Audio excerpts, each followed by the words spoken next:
Olá, amiguinhos. Aqui no nosso velho começo, a química, aquela ciência que estuda a matéria e a transformações dessa matéria. Então nós vamos começar comentando nessa aula uma transformação bem importante, cotidiana, maravilhosa. Se você olhar a animação, você vê a pessoa naquele momento sublime do almoço, não é?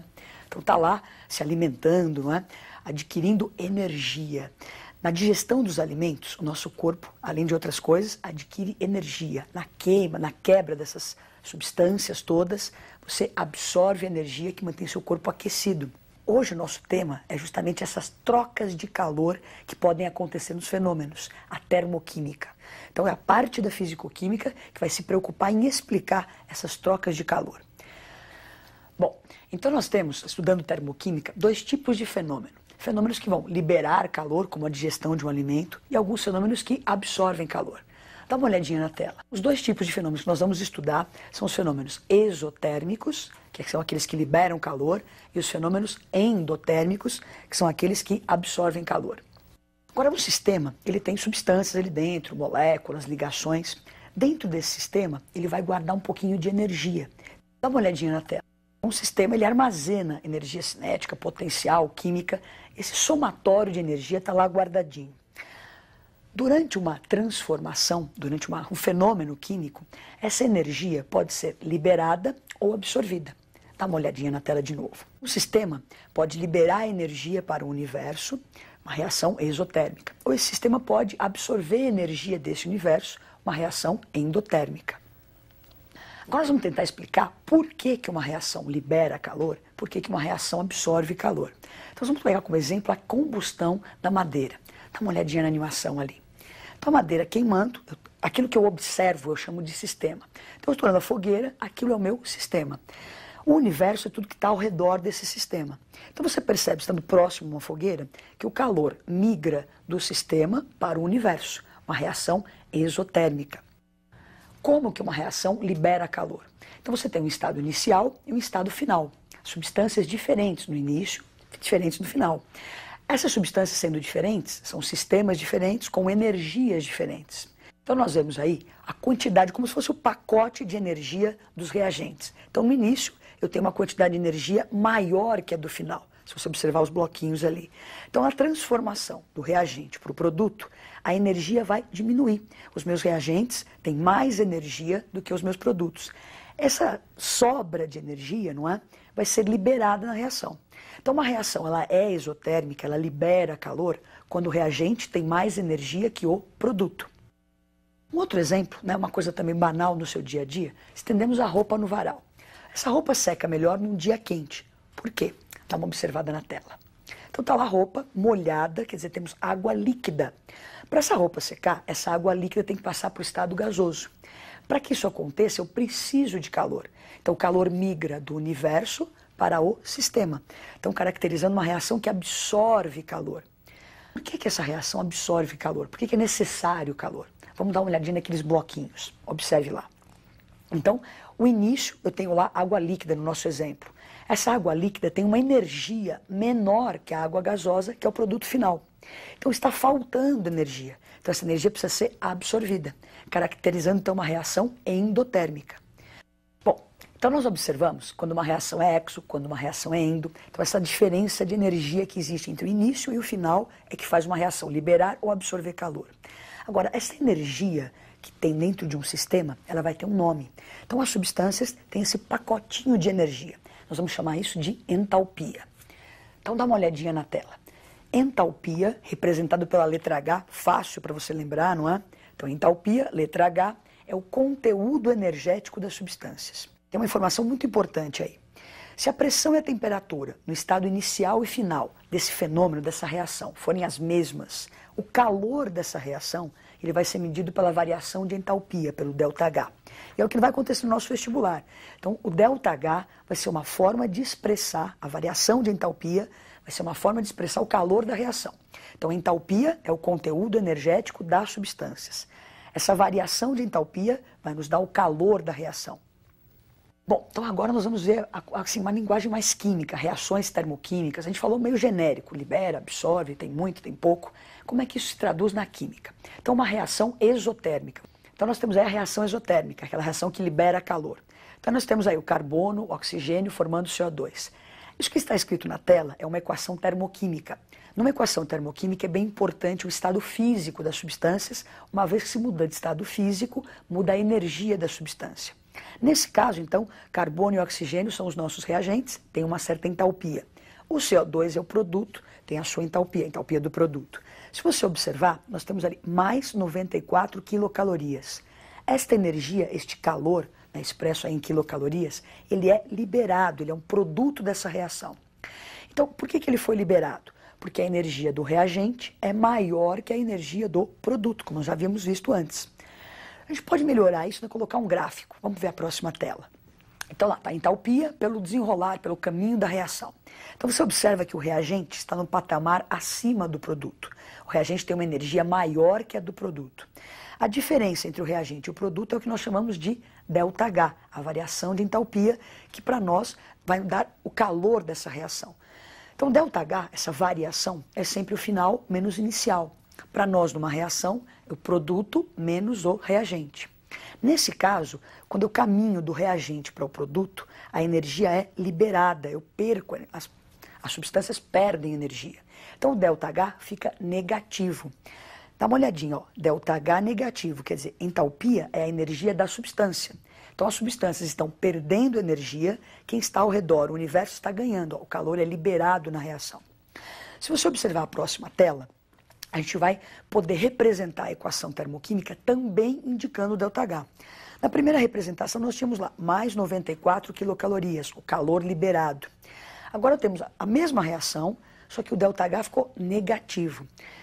Acho que não sei se você entendeu, vamos especificar isso melhor. Eu passo um cheque para alguém, no meu extrato bancário aparece um saldo negativo, menos R$10, por exemplo. A pessoa que depositou a conta, aparece lá positivo, mais R$10. O valor não é maior nem menor, é o mesmo valor. Então o ΔH, ele retrata o que acontece com a substância. Então as substâncias perderam energia, então o ΔH é negativo. O universo ganhou, por isso que o calor era positivo. Então o ΔH retrata o que acontece com as substâncias durante a transformação. Se ele é negativo, as substâncias perdem energia, a reação liberou energia, uma reação exotérmica. Então agora nós vamos para as reações endotérmicas. Então você vê ali, ó, o carbono grafite. Bom, lembrando que a reação endotérmica é aquela que absorve calor, não é? Então nós temos o carbono grafite, o enxofre rômbico. Para que essa reação ocorra, eu preciso, o calor é necessário. Se você vê que ele aí está como reagente, para que se forme o produto sulfeto de carbono. Normalmente os químicos têm o hábito de expressar o calor ao final da reação. Então nós passamos ele lá para o lado do produto, por isso que ele ficou com um sinal negativo. Então durante essa reação, não é, você tem a entalpia dos reagentes, ela é menor que a entalpia do produto, por isso que eu preciso de energia. Então lembra, endotérmica, a energia do reagente é menor que a do produto. Então você pode observar no gráfico entalpia pelo caminho da reação. Então nós temos o reagente com uma energia menor que a do produto. Então ao longo da reação, o reagente absorve energia, o calor é absorvido. Então o ΔH, que é essa diferença, essa variação de entalpia, continua sendo produto menos reagente. Nesse caso, como a energia é absorvida, o ΔH fica positivo, quer dizer, as substâncias estão ganhando energia. Vamos lá formalizar a reação. Então olha lá. A primeira nós vimos então que nós temos o calor ficou negativo no final da reação. Agora voltamos para a mesma reação e nós podemos então expressar o ΔH dessa reação. Então o ΔH positivo. Então lembre que o calor estava negativo, indicando que o calor tinha sido absorvido. O que significa um ΔH positivo? Que as substâncias absorvem energia. Posso calcular esse calor de uma reação experimentalmente num laboratório, num aparelhinho chamado calorímetro. Mas muitas reações ficam complicadas de se realizar dentro desse calorímetro. Então os químicos desenvolveram métodos teóricos para se calcular o calor de uma reação, o ΔH dessa reação. Nós vamos aprender um desses métodos, que é através da lei de Hess. Então vamos observar o quadro e entender primeiro o que é essa lei de Hess e o que ela me possibilita. Dá uma olhadinha lá. Então eu tenho um estado inicial e um estado final. O meu objetivo é sair do início, né, de A, e chegar em B. Eu posso usar dois caminhos. Então você tem um caminho laranja e tem um caminho verde ali, não é? Então nesse caminho laranja tem uma energia Q1 envolvida. No caminho verde eu tenho uma energia Q2 e Q3. Então o que acontece? Por exemplo, uma viagem que você faça, não é? Eu posso ir direto de Santos para Campos do Jordão, né? Ou eu posso ir de Santos, parar em São José, depois chegar lá em Campos do Jordão. Então eu tenho caminhos diferentes para seguir, mas a variação de altitude, por exemplo, nessa minha viagem não vai ser a mesma? Saio de Santos e chego em Campos do Jordão. Para nós na química, o Hess percebeu isso. A variação de energia térmica de um fenômeno não interessa o estado intermediário, só me interessa o estado final e o estado inicial.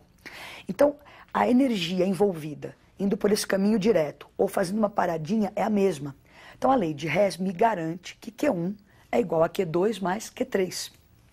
Então, a lei de Hess nos possibilita esse calor que nós colocamos ali, por trás do calor existe uma reação, um fenômeno acontecendo. Então, o Hess nos garante que eu posso somar equações químicas como se fossem equações matemáticas. Então, somando equações, somando calores dessas equações, eu posso achar o calor de uma outra equação. Nós vamos pegar um exemplo para ver como é que isso acontece, não é? Preste atenção. 2 de grafita mais oxigênio dando 2 de CO. Então, como você observa, nós temos uma primeira equação onde o calor ΔH ele é desconhecido. Então, o nosso objetivo é calcular esse ΔH. Essa equação, 2 de grafite mais O2 dando 2 de CO, ela é uma equação complicada de se fazer num calorímetro. Por isso, nós vamos usar a lei de Hess, que é uma maneira teórica de se calcular o ΔH. Então, são dadas a equação 1 e a equação 2, onde aparecem substâncias que são comuns às equações. Então, na primeira equação, na nossa equação procurada, né, nós temos grafite, na equação 1 também aparece grafite. Oxigênio, nós temos nas 3 equações. E o CO, que eu quero como produto na nossa primeira equação, na equação procurada, ele é dado, ele aparece na equação número 2. Então, qual é o nosso objetivo? Somar a equação 1 e 2 e chegar na equação procurada. Então, a primeira substância que aparece na minha equação procurada é o carbono grafite. Na equação 1, nós temos o carbono grafite. Só que eu preciso de 2 mols e na equação dada, que é a número 1, só tem 1 mol. Então vamos ver a próxima tela. Bom, então nós temos lá o carbono grafite, que era um reagente, nós precisamos de 2 mols, então vamos multiplicar a equação 1 por 2. Então quando eu multiplico a equação 1 por 2, multiplico toda a equação, inclusive o ΔH, como você observa na tela. Então toda a equação multiplicada por 2, inclusive o calor. Agora, outra substância que eu precisava naquela equação procurada era o monóxido de carbono, o CO. Só que o CO na equação procurada ele é produto. E na equação 2 ele aparece, só que aparece como reagente.